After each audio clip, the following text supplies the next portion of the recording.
Hello, good afternoon. It is Tuesday, and welcome to your daily dose of truth to hear. Today's program is Truth Talk.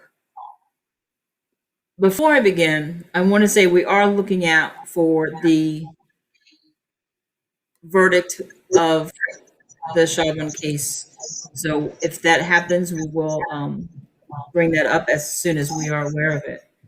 But it goes in with today's topic, and that is that as the days keep passing, the events in this country, they get so enormous, more and more grievous and inhumane and devastating. And over the centuries of this country, we have been able to look at our government, our officials, to address the issues in a way that at least it looks like it helps our local people, all the way, all of us, for the most part.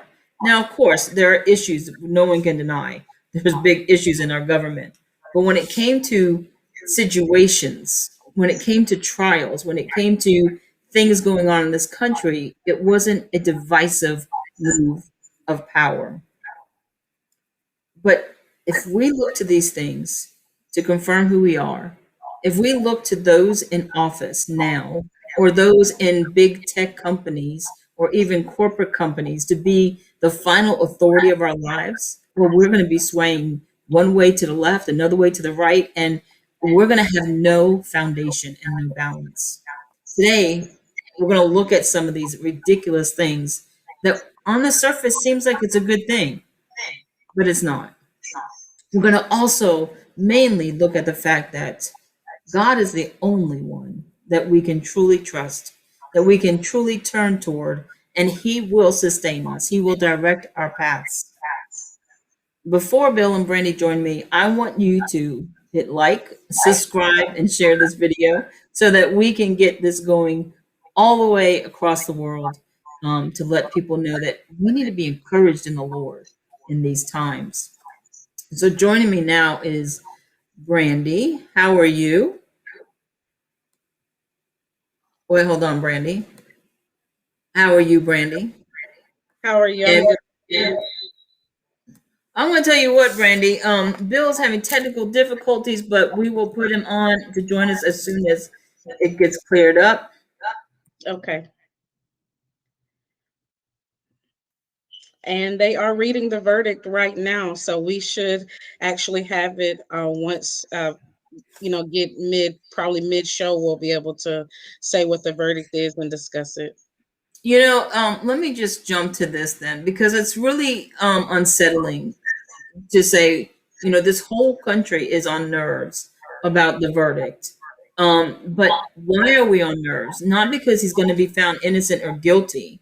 We're on nerves because the politicians and the media have said, guess what? The world's going to come to an end. There's going to be mass riots. There's going to be all this destruction if the Black community, doesn't get what they want. And that can't be acceptable. And why do I say that? Bill is here. He's going to join us now. Hello, Bill. How are you? Hello. And so, Internet off. I want to share this. And I'm going out of order, but I think it's important since we got the verdict coming in. And that is, oh, well, let me say this before we read the verdict. He is found guilty. Let me just take this out. Thank you, Brandy. Brandy just let me know that he is found guilty of all charges. Good. So, the gentleman that murdered George Floyd, you can actually say that if he was found guilty of all charges, that is just in. Um, but what I want to bring up is this. Do you guys think that that is the verdict that, and I'm just going to play devil's advocate here, is that the verdict that was supposed to happen, or was that influenced by the media and the political culture? I absolutely think it's the verdict that needed to happen. I I'm not good with watching traumatic stuff over and over, so I only watched it the one time. I didn't need to watch it a second and third and fourth time to, to see that there were many times that he could have stopped even after the fact. Like even during, I understand that when they're under pressure and all the things that we've already talked about when it comes to policing, but I just felt like there were other times he could have backed up and stopped even after the initial knee to the neck and that whole thing. So I do believe that the verdict is the one that needs to be done. This is what I'm waiting for, the sentencing, because guilty doesn't mean that he's going to be sentenced. I believe the it's 8 weeks. I checked that she said it's 8 weeks is the sentencing, and he's going to remain in custody, and they revoked his bail. And I think that's fair. And I do feel like it's the pressure. We tired. And when I say we, I'm speaking of um, African American community and people at large. You just can't. I understand being under. I'm not a police officer, so I can't say what it's like to have a gun in my hand and have to make a split decision. But some of these killings aren't split decisions. They were decisions they made before they put that gun in their hand. That's my personal opinion. Before they put the gun in their hand, um, and they have already decided, I'm going home tonight and you're not. And if that means that I take your life in order to do that because the government's protected me all this time, I don't care. I care, but not to they're going to let me go anyway. That's what's happened up until this point. So the sentencing, I'm curious to see if they're actually going to sentence him or if they're just going to give him a slap on the hand like they've done in the past. But a guilty charge is a step forward, and I do think it was partially was it the uproar because another young man just died in the same area. I do believe that part of that decision was, you know what, we can't slap this on the hand this time because we will lose. Look what we did last year. I wasn't there, but I'm just saying, as a whole, look what the nation burst into. And this was Black, white, Hispanic, everybody showed up. If this man is found not guilty, that would have went to another level. So I don't believe that I believe that it was necessary to be found guilty. Bill is going to join us again. And you're right. Let me just say, because I don't want to come off saying something, because sometimes I have to play both sides of the fence. I totally believe, from what I know, that he should have been found guilty. And that's just from my limited amount what's out there.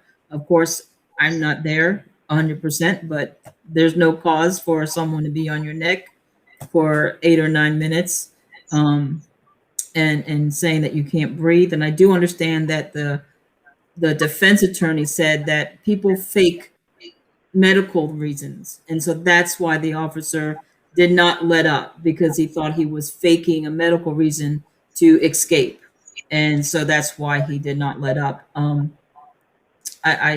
I don't think that's a valid reason to accidentally then kill somebody.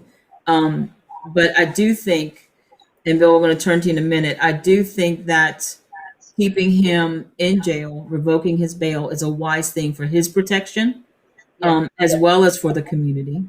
I also, the next 8 weeks when they do the sentencing, that 8 weeks is just going to keep it longer in the media. Is going to keep the longer, like that holding your breath in this country. And but this is what I don't agree with. And I was going to say this before the verdict came up. We have President Biden and Congresswoman Maxine Waters. And Biden said, I'm praying that the verdict is the right verdict, where there is overwhelming evidence. And Maxine Waters, well, we're going to talk about her. She called protesters to stay in the streets and to get more confrontational if he is acquitted. I don't believe that politicians, whether it be the president or a congresswoman, and I know the president said he waited until after they were sequestered, the jury was sequestered, to speak up. But what about everybody that heard him say that? Like, even the president agreed by innuendos that he should have been found guilty? What if he was found innocent? You know, he couldn't have been found innocent. Maxine Waters said, you know, she said, we got to stay in the streets. We've got to get more active. We've got to get more confrontational. Make sure that they know we mean business. I hope we're getting a verdict that says guilty, guilty, guilty. And if not, we don't go away. So even the judge said because of these political comments,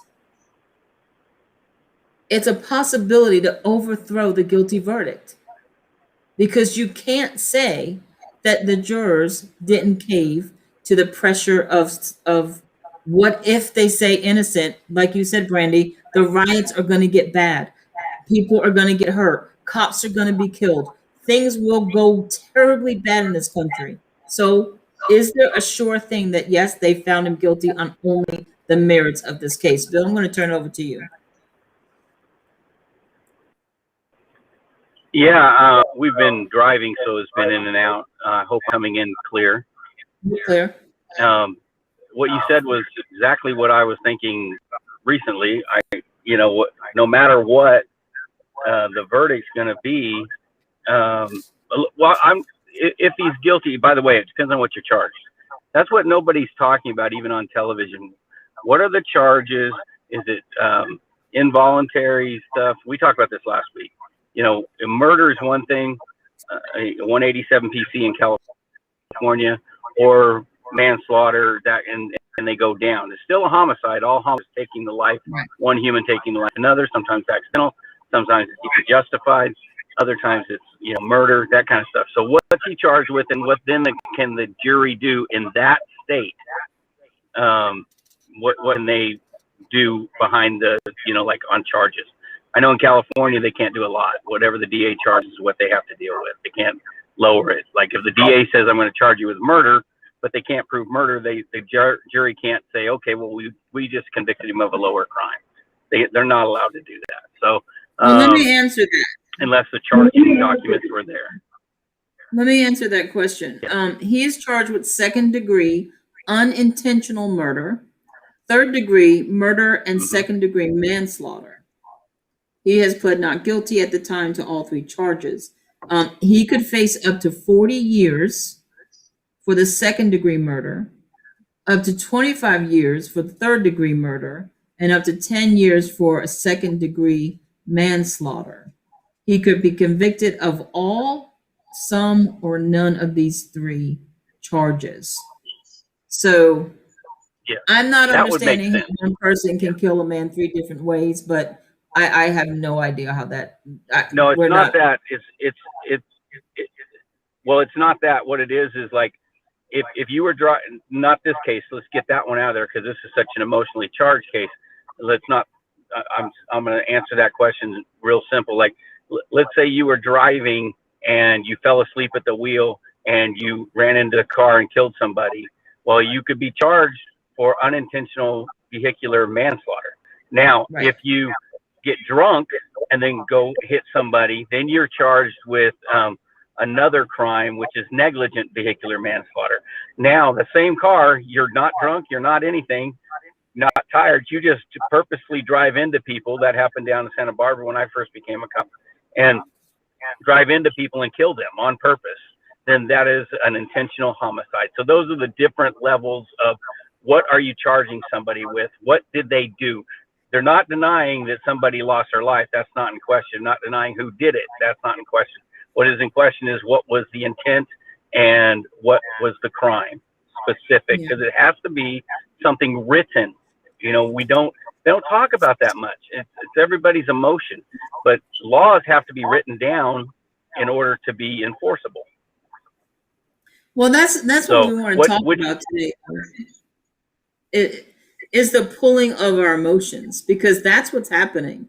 When you have politicians out there making a case one way or the other based on emotions and telling the community we got to back it up or else, I think we're in a dangerous place in this country, because what about, like, I'm sorry, I don't understand Maxine Waters at all saying that he has to be found guilty. She wasn't in the court. She didn't hear the testimony. She's supposed to uphold the law of this land.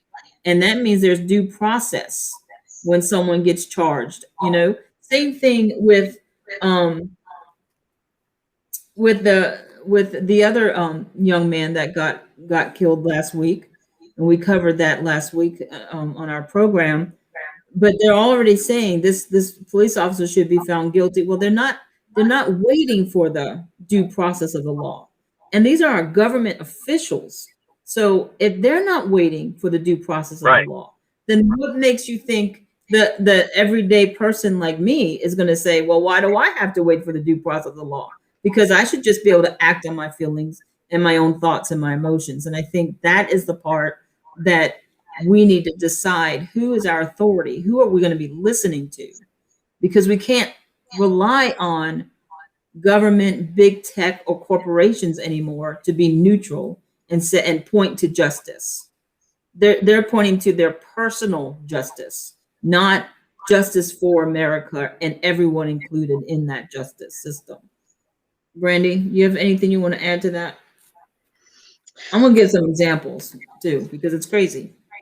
I'll say for Maxine Waters, I don't follow her much, but I've just, I mean, the things that I have followed, she's known to go against the grain kind of person, and I think that was one of those moments where she took it upon herself to be the one to say, the person at the beginning of the line that's like, yeah, we're going in. She was the we're going in person. She didn't say we're going in, but basically that's what she stood and said, you know what?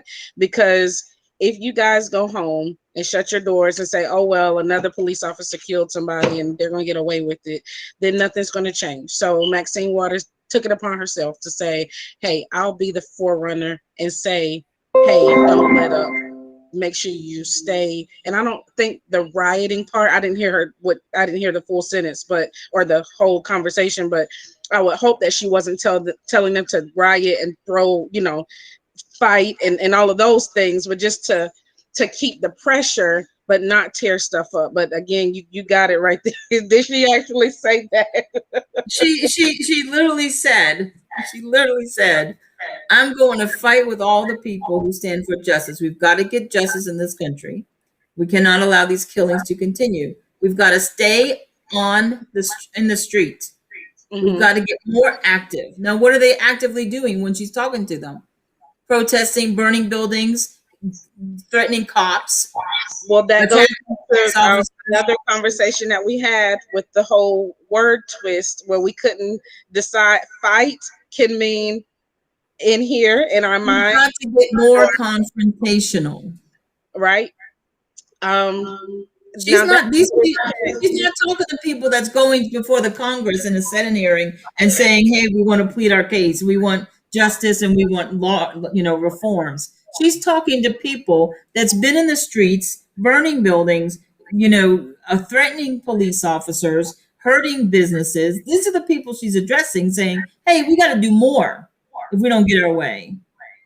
I don't think everybody that's a protester is burning buildings, though, because no, but that's who was standing with.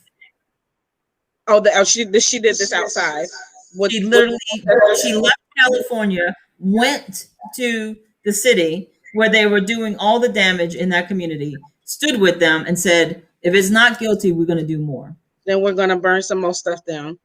She didn't say burn stuff down. She said, we're going to be more confrontational. We're going to let them know. You know what's interesting about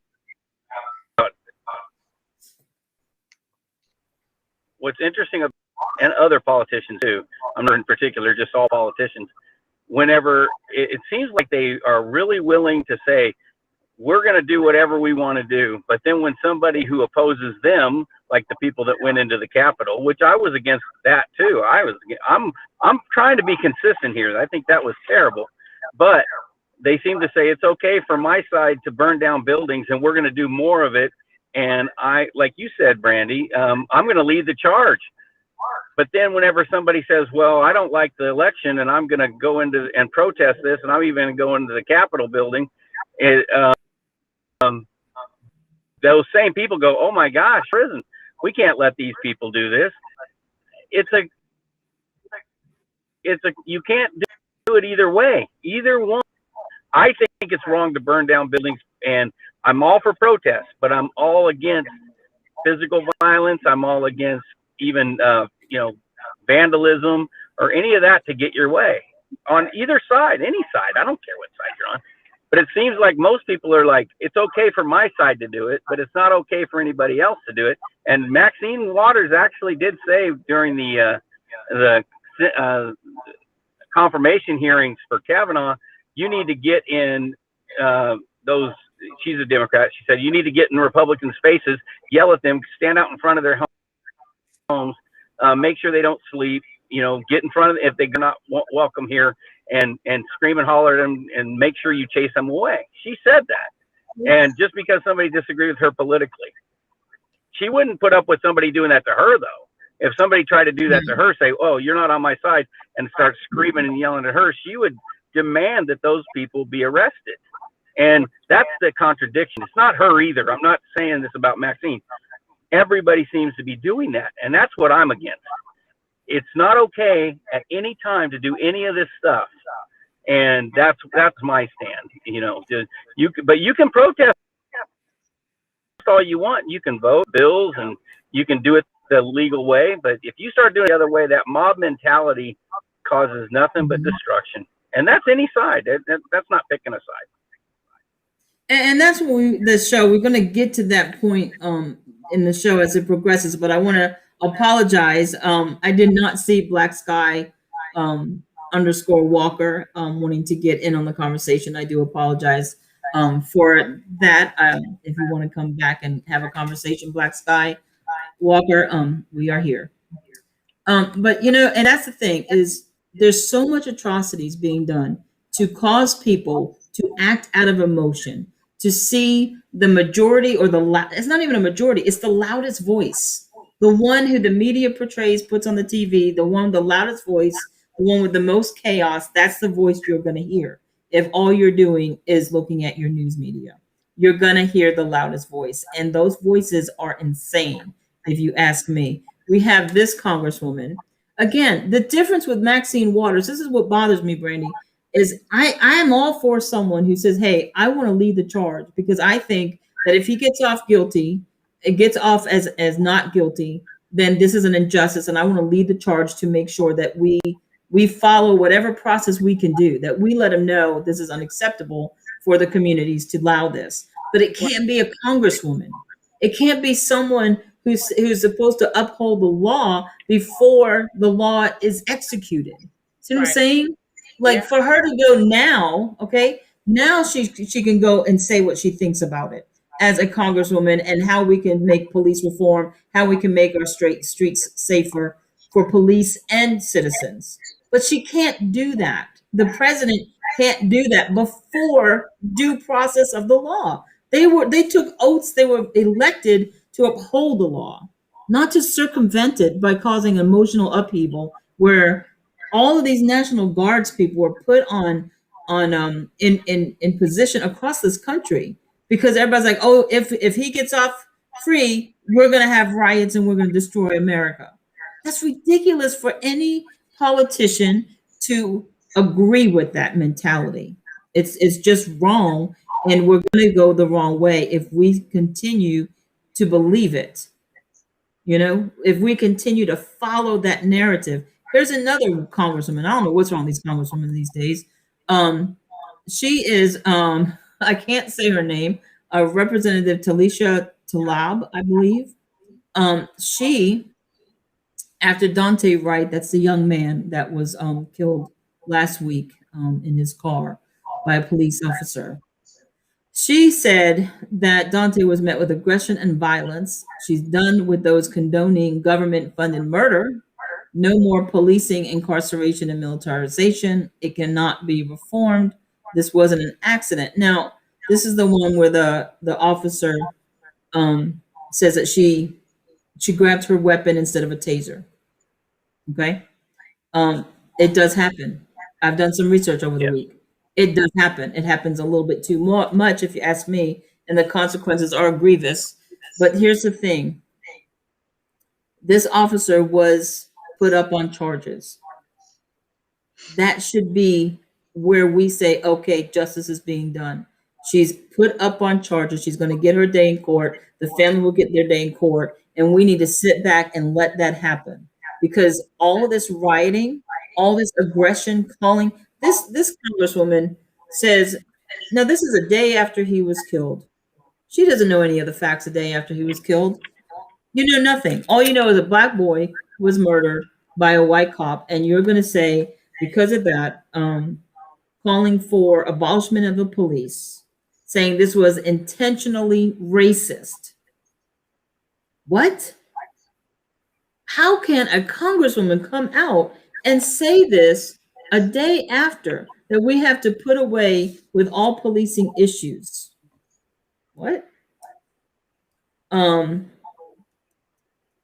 I don't understand. I don't understand how. And once again, Melanie, that gets to be completely political, and that's all it is. And that's the dangerous part, because I don't know if you know it, but just this week also, a law enforcement officer, a motorcycle, the guy got out of the car and started shooting at him, tried to get his motorcycle. Well, the guy, he's trying to get out away from the gunshots coming at him. He then returns fire and probably didn't hear about it. And there's a reason you didn't hear about it. It's not a politically charged event, and there's nothing you can make it politically charged, because the two cops are the same color. But it's a very dangerous situation for this law enforcement officer, because the guy got out of his car with a rifle and started shooting. When he returned fire, he actually hit the suspect and killed him. But you're not going to hear about it. It's not. And Well, that's the problem. If you just are only going to tell one side of any story, it's going to be, you can make people's emotion go right through the roof. And that's dangerous for anybody. I mean, I hope I'm making sense. It's not about the life of these young people. It's about how much political power I can exude here. And I don't mean the people in the streets. I'm not even talking about a lot of them. The leadership. No, we're talking today about the authority. And they know what they're doing, and they do it on purpose. And I also want to say, in the riots, was in Minneapolis, 2 police officers, I believe, were killed. They're not even reporting that. It was like a blurb on one of the YouTube videos, but I mean, they're not reporting the damage that is being done by these riots. They just want to keep the Black community in an uproar, the minority community in an uproar, and so that we get more and more unraveled, so that the government can come in and take more and more control. And it's insane. But what I'm hoping to do is to get people to understand, yes, the cause is right. Does police reform need to happen? Do police officers have to be trained how not to be so afraid of a Black man that they shoot first and ask questions later? Like, that's the problem, okay? But doing it in the way of destroying your property, not going to work, killing people, hurting police officers, like, that's not the way to handle it. Even if a congresswoman comes out and says it is, it's not. And we have to have our own mindset these days, focused on things that God says we have to be focused on, and not being out there in the streets trying to focus on what the politicians tell us, what the media tells us to focus on. Because here's another one. Now, this is just crazy, y'all. The Georgia boycott, right? The Georgia boycott. Georgia faith leaders call for boycott of Home Depot. This is about the voting bill, right? But here's why. More than 1,000 churches in Georgia is being represented by faith leaders. However, it's because Home Depot was silent about the law. They didn't take sides. They stayed neutral. And it says here in this thing, Home Depot demonstrated an indifference and a lack of response to the call. So they are saying nobody spent any money at Home Depot. And people, I mean, people are literally doing it. By the masses are boycotting Home Depot for staying neutral, keeping their nose out of politics, and just running their business. And I think, okay, people, what are you doing? Does this make sense to anybody? Why a group of people would just, oh, but they're Black faith leaders. We need to follow their lead. No, we do not. Because they might be great men of God, but this is not God. This is not what God would have us to do, to destroy a whole community. What about all the workers at Home Depot in that community that need that money to survive? Right? What about the economy? What about things? It's just, I don't know. I'm at a loss for word at that. Does that make sense to either of you? Like, we're boycotting companies because they don't stand up for what we believe. And I actually don't know how you even, do you pay attention to who didn't say something? I mean, I don't even know. Like, I don't know what political side Home Depot's on, because I just don't know. I know what side some companies are on, but because they speak about it. But if they don't say anything, how do you even, are you just assuming that they're against what you stand for? I don't know the answer to that. It says because they didn't answer the call. They didn't, like, the baseball league moved their stuff. Other companies came out and spoke against it. Delta Airlines came out and spoke against it. A couple other companies did. Coca-Cola, I believe, did. But Home Depot just stayed silent, it said, because they didn't. Okay, but that's what I'm saying. Like, if somebody stays silent, then I guess you're saying if you're not for us, you're against us. I would assume. Yes. I'm assuming that's the mentality, but I don't know. I just that doesn't make a lot of sense to me. And you know what's funny is like they moved the baseball out of Atlanta. That would have brought in a ton of money for the local people. They moved it to Denver. They don't need the money. It's like, what are you doing? Okay, let's just say that I myself owned a business in Atlanta and I was upset about this law. I would say, okay, I'm so against this law, take my money from me. Do that. I'd be like, I'm against this law, so let's do something about it. But yeah, don't take the money from us. We're gonna take the money, and these are the people that are against the law. We're going to make sure that we make less money. Our people. That doesn't make any sense to me. People aren't. They're being moved by their emotions, and they're hurting themselves. We're hurting our own communities. Let me tell you, the African American and the impoverished communities, even the whites, the Caucasians, just the lower income communities are the one being hurt by this. They're the ones who their business is being stormed. They're the ones who they're saying, boycott. Those are the working class people who don't have a job if they boycott good enough. It's hurting the very ones that are saying we have been wronged by society. If you don't think, I got this last thing I need to show you. If people don't, I really hope people that we can all see that they are playing politics with our emotions, because this next thing, I had to read it a couple times because I didn't even understand it. And I still don't, because it's just nonsense. But people are falling for it. Here we go. Racial justice is the cause for climate change.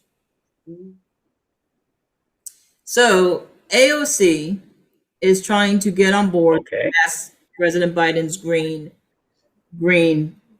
bill, whatever it is, legislation. And so she says this: the trampling of indigenous rights is the cause of climate change. That the trampling of racial justice is a cause of climate change, because we are allowing folks to deny ourselves human rights and deny people the right to health care, the right to housing and education. So everybody who agrees that there is an injustice of human rights with healthcare are going to now vote for climate change measures. Feels good. It has absolutely nothing to do with it. You can't link the two. Every time the government, and I mean artificially, because the government has, but artificially, meaning it's not the marketplace, makes laws and rules that private business follow. Every time that happens, it costs money. When the private marketplace determines where the money goes, that's when the buggies go away and the automobile takes over. But if the go more automobiles, we're going to make you ride in a buggy, that's artificial. That the people don't want. And every time that happens, it causes people to lose money. The most it costs are the poor. It always costs the poor. So every time that any of these social programs that they push to the point, not social programs, I'm sorry, green programs they're pushing, the people it hurts the most are the guy working at the gas station or the girl working at Home Depot or whatever. That's who it hurts.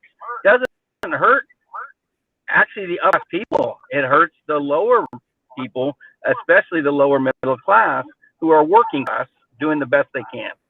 That hurts those people. And yet they always champion that we're your champion. We're for you. But they shut down the pipeline. And then all these people like that in the Army with that I've talked about, you know, he's always voted Democrat. And we talked about it. I said, well, you know, he's saying he's going to shut down your job. And he goes, he won't do it. He will not do it. There's no way. Politicians talk, but they'll never shut down the pipeline. Well, of course, as soon as he got into office, he shuts down the pipeline. Now my friend's out of his job that he's had for 20 years. And he's like, what am I supposed to do now? I go, well, he told you he was going to do it. You know, and he's a middle class guy. He's not upper or lower middle class guy like me. And but now he's going to be lower middle class eventually because he's older like me. So what do you do? I don't know what you do. I actually have no answers for him. You know, that's the thing is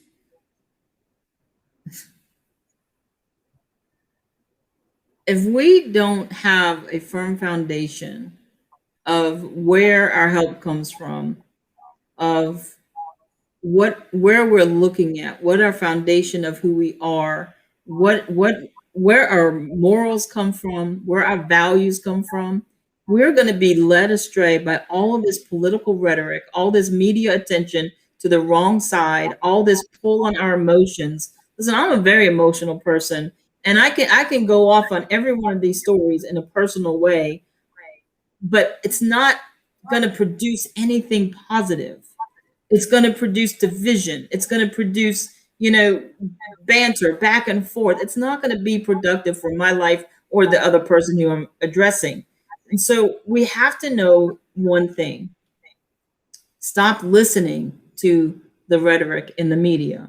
Go to the source of who your life is, and that is God and God alone. Like if we can just keep our eyes focused on the things of God and not the things that's going on in this world. And I'm not saying put your head in the sand. I'm saying take it to the Lord. When you get all rifled up in your emotions, take it to God. Ask him what your role is. Ask him what you're supposed to do. And I just want to share two scriptures, and we got to get to a really important story. But I want to share two scriptures. And this is the first one is Numbers 23:19. It says, God is not a man that he should lie, or a son of man that he should change his mind. Does he speak and not act? Does he promise and not fulfill? And the second one is Proverbs 3:5-6. To trust in the Lord with all your heart and lean not on your own understanding. In all your ways submit to him, and he will make your path straight. Listen, God is the only one we can trust. He's the only one that won't lie to us. He's the only one that will guide us in the right path for our life. And we got to ask ourselves this question. If the verdict came back negative today, not guilty today, would you personally have been changed? And what would you have done about it? Because if you can say, you know, if it came back not guilty, I would be in the streets. I would burn down something. I would destroy some property. Then you have to go back and say, God, I'm out of control. I'm out of control. If we are letting politicians and government officials and big tech companies and corporate companies tell us what we are to think, how we are to act, and how we are to believe, we're gonna be in a mess of trouble. And I hope that this message gets to people that are listening, that don't listen to what's on social media and mainstream TV if it doesn't line up with the Word of God. Like, just stop listening to it. Brandy, it's really important because this Saturday, Bill, I don't think you know about this, but I think you should know about it being you're a police officer. This Saturday, there is a social media um, call to something that is abhorrent to me. You want to share that, Brandy? Sure. Basically, somebody has went on TikTok and other social media sites and basically declared April 24th as National Rape Day to women and children, little girls, whoever they can get a hold of. And so, just to let everybody know, keep your eyes open, travel in groups. I already do stuff like that just because of the climate that we live in, but it actually says that it's coined April 24th as National Rape Day. That's beyond my comprehension. I know my daughter and I were talking about it a couple of days ago. I don't even know a man. I don't know one. I've arrested a few really bad people who have done some sexual crimes. I don't know any of them that would say they were for this. And I don't know any man that I served in the military with, that I played sports with, that I've worked in business or law enforcement with. I don't know of one who would say, yeah, I'm all for this. Never. Right. I don't know one. And that's why I'm like, okay, well, somebody, and I did talk to my daughter about it. I said, hey, look, I really, and always, because there's bad people, but I've always said this too, most people aren't. I can't even think of the small percentage of people that would be for this. I just can't even, I don't know them. And I've arrested people who would probably be like, what? That's stupid. Even though they are criminals, they still wouldn't be for this. So, I mean, I'm just letting you, I'm just shaking my head because I'm going, what kind of a following? I mean, this is insane. But and I just voiced the same thing. This is absurd that it can actually be.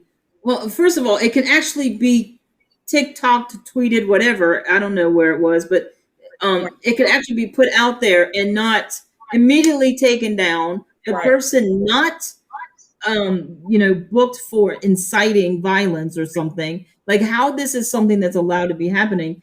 And Bill, there's so many times on this show that you and I really understand that we come from two different worlds.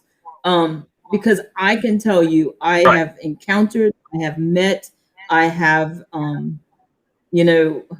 there's a lot of men, and maybe some women. There's that a would lot of men actually that would really commit physical love sexual violence. to have Melanie, this excuse. I actually know that there are plenty of men that would commit sexual violence, and I arrest them. I know they exist. No, I'm talking about there's My point men is, that will I don't join know the any of them that and Yes. say, this is my team. This is my team. I don't know anyone that would do that. I just never met anyone I that don't would know. say it. Like, this is my guys. I don't know people who's foolish enough to say it in public, but they're foolish enough to say, That's "Hey, what I this meant. is a thing." I do know people Right. But do they're- these they're- things. I'm just saying, who would sign up like, yeah, that's my team? I mean, I don't know any. That's my point. I wasn't saying everybody's good, because they aren't. No. I I'm know saying that there are. for I know sure. people But or of people who will sign up and say, "Hey, I'm joining you. Count me in. Count me in. I'm planning my Saturday." There's too many people that I've encountered in my lifetime and if you multiply every person reaches 7 people, I'm telling you, there's a lot of people that will say, "Hey, this is a thing. Let me in. Let me in." You know, but yeah, it's I've been, it's been around for a while, and I haven't had one in on this. I mean, now, granted, I'm the Christian guy, maybe, and I'm the cop. Maybe you wouldn't want to tell me that, but I never even, like, even people sitting around talking, I just can't imagine it. But obviously there is a following. What you said was perfect, though. and first thing that hit me was, if you can take down everybody's post that said, I'm questioning this last election because of this reason or that reason, and you can take those posts down immediately and not give them a voice, which is fine. I don't care. It's public. You have your own platform. It's not a government controlled thing. I don't really care that if you own Twitter, that you don't let somebody be on your site. I don't care. It's a private site. But at the same time, how come you couldn't take this down? Because this is abhorrent to everybody, or at least 99% of everybody. And how come that even saw the light of day? Why do we even know about it? Is because it shouldn't have been allowed to even propagate. Okay, if you can shut down one group, how come you can't shut that down? You know, that's my question. And that's the point. That is the point. You know, this is the thing. Down, but it caught wind first. So by the time they went, oh wait, that's wrong, let's take it down, it had already. So as soon as I told you the guilty verdict, there was thousands of people who was already posting the same thing. Social media happens in seconds, not days. And so even if that post went up, and I can post a video and 1,000 people can watch it at one time. And so even if they pull it down, the information has already been forward cast. And so the next person can go, ooh, you know, Melanie had posted this video. They caught her, but they didn't catch me. And so it continues. And now it's just a warning. The originators may have already took it down and went about their life and made more evil videos. But now the word is out. And for me, no, they're not going to raise their hand and go, oh, yeah, let me join that. It's just going to happen. And we're going to find out that the rape count went up on Saturday because we didn't say anything or tell our friends to travel in groups or don't travel at all or travel in packs or get some mace or whatever you have to. And by the way, I'm all for people being safe at all costs and protecting yourself. I mean, I'll come protect you. I'll fly as fast as I can to any 911 call I can get to. I've done it over and over again, but I can't get there as fast as you're already there. So you need to protect yourself, and I believe in that. And so I'm all with, like, make sure you pay attention. I've said it to my own kids, like, hey, you can't do certain things because it's dangerous. And they'll, especially as teenagers, they all look at you, that's stupid, that's stupid. But I've already been to these calls where somebody was a victim. And so I'm like, no, that's not stupid. This stuff does happen. My only point to that was, I still don't know anyone that would stand up and say, yeah, that's me, I'm all for rape. I just never met anybody. Even the ones I arrest are always like, no, I didn't do it. Nobody goes, yeah, I'm proud of this. Nobody does that. Yeah, I have to disagree. Even the ones that get can do that. On that. I have sat in rooms full of people in my lifetime that have bragged about raping and have bragged about their conquests and conquests. And so, yeah, they're out there.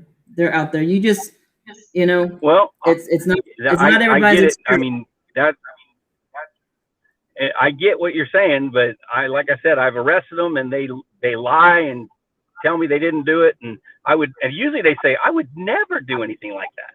I mean, that's usually the answer. Like, they're aghast that anybody would accuse them of what they've done. And that's what I'm saying. Your experience is genuine. My experience, I've never met, and I hang out with guys all the time. I'm an athlete, a soldier, worked in construction, and worked in law enforcement. I've had one man tell, yeah, I mean, in any serious way, yep, that's what I like to do. You know, just never heard it. It's other guys would beat him up, actually. Officer, why would I walk up to you and go, yeah, that's my thing. Like, my thing is I want to rape and molest women. They're not going to, you're a police officer. The last thing they're going to tell you is their criminal background. So I think that you'll never probably hear it in your lifetime. That's true. Behind closed doors, you know, it's a nice thing. Yeah, I don't mean this in a bad way, but you know, you have to go to the places where people don't go in order to have those kind of conversations. It's not a race thing. There's sections of society of every race that has these circumstantial people that have no morals, that thrive on hurting other people. I've just happened to have seasons of my life where I was among those people, and praise God that I'm no longer there. But this is the thing. Back to the point is, people can only give you who they are. Politicians, the president, special interest group people, um, companies, even your next door neighbor, whatever they are, that's all they can give you. So if we're looking for these people that want to incite segregation and division and riots and to cause us to even further divide instead of come together in the name of the Lord, then that's what we're going to receive. We're going to receive division. We're going to receive confusion and hate and all those problems. And we can't go there. We have to allow for our focus as Christians to not be against any one person. Our warfare, and I've heard Bill say this a lot, that our warfare is the principalities of this earth. It's not each other. There are spiritual things at work here. And if we continue to try to combat it with our feelings, we're going to be in God's way. We have to combat it with focusing on the word of God and actually loving. I know that sounds so corny, but loving. Brandy, you want a last word? Yes. So, you asked earlier, what should we do? And when I was a baby Christian, I'm just a toddler at this point, but when I was a baby Christian, when I used to read the Bible and it said them and us, I would ask God, well, who is them and who is us? And he said, you choose. You get to determine which side you want to be on. And so the scripture that came to my mind was 2 Timothy 3. And to the them and us, like it would say, the poor will always be among us. And I was like, well, God, which side am I on? Am I on the them or the us? And he said, you determine how you read this, which side you're going to be on. And so 2 Timothy 3 says, difficult times ahead. Don't be naive. There are difficult times ahead. As the end approaches, people are going to be self-absorbed. We're there. Money hungry, self-promoting, stuck up, profane, contentious of parents, crude, coarse, dog eat dog, unbending, slanderers, impulsively wild, savage, cynical, treacherous, ruthless, bloated windbags, addicted to lust, and allergic to God. They'll make a show of religion, but behind the scenes, they're animals. Stay clear of these people. So who are these people? Are you get to determine, am I going to be on the list of all those things that he just read off? Or am I going to be on the other side of these people? And so where you talked about the rioters and the protesters, and the Bible does tell us that the body has to work together. The head can't tell the hand, don't be a hand, but the hand can't tell the head, don't be a head. But you got to determine based on your assignment, am I in the will of God and have I chosen my side? Because at this point, this is where the rubber meets the road. This is where God is saying, okay, remember that other scripture that talk about being lukewarm? You can't be hot or cold. You now have to choose. Are you going to live for God? Are you going to keep blaspheming, fighting, doing things against the will of God? Because right now the end times have come and the separation is happening, and God is looking, going, okay, where are my children? It's chaotic right now. So who's paying attention to me? Who's in my assignment? Whatever your assignment is, if your assignment is to be a hand, be the best hand that you can be. If your assignment is to be the head, if you're a eyelash, I love my eyelashes because it stops the dirt from getting in my eyes. If your assignment seems menial, be the best at whatever you're supposed to be, and don't be over there with those other people minding business that's not yours. Amen. That's all I. Wow. I don't have anything to add I tell to you that. what to say, that's the Bill, best way to end the show. That's the best. I'm on Brandy's team. Remember when I said people are choosing teams? I'm on Brandy's team. Right. I agree. Love you too. I hate that. Everybody's on Brandy's team, and I think that's an excellent thing. I want to put that scripture back up so you guys can go and sit with it and let it permeate in your heart. It's 2 Timothy 3. We do have to decide whose side we are on. Um, and our actions, it's not our words that say that, it is our actions that say that. So thank you all for joining us today. One thing that we are doing at Truth to Hear that began with this program is our Bridge the Gap House. We have a place now for women and children to come. Let me put that up here.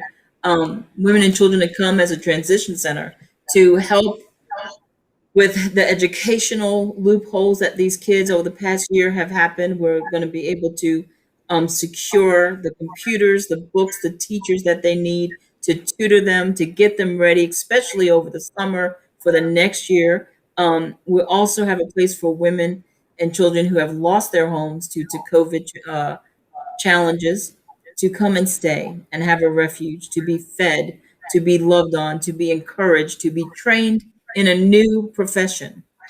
So it's an exciting adventure. We ask that you do join us. You can help by donating to Truth to Hear at PayPal or Venmo. Or at our website, truthtohear.org. There is a donation page there as well. The funds 100% goes to Bridge the Gap Housing so that we can supply the needs, that we can keep a roof over some of these ladies' heads that have really hit hard times due to COVID. Thank you for joining us. Bill, Brandy, thank you again for a great conversation. And to everyone out there, don't forget this week's Daily Dose of Truth to Hear. I'll put the schedule up as we leave. But thank you for joining us today. Have a blessed week. Bye.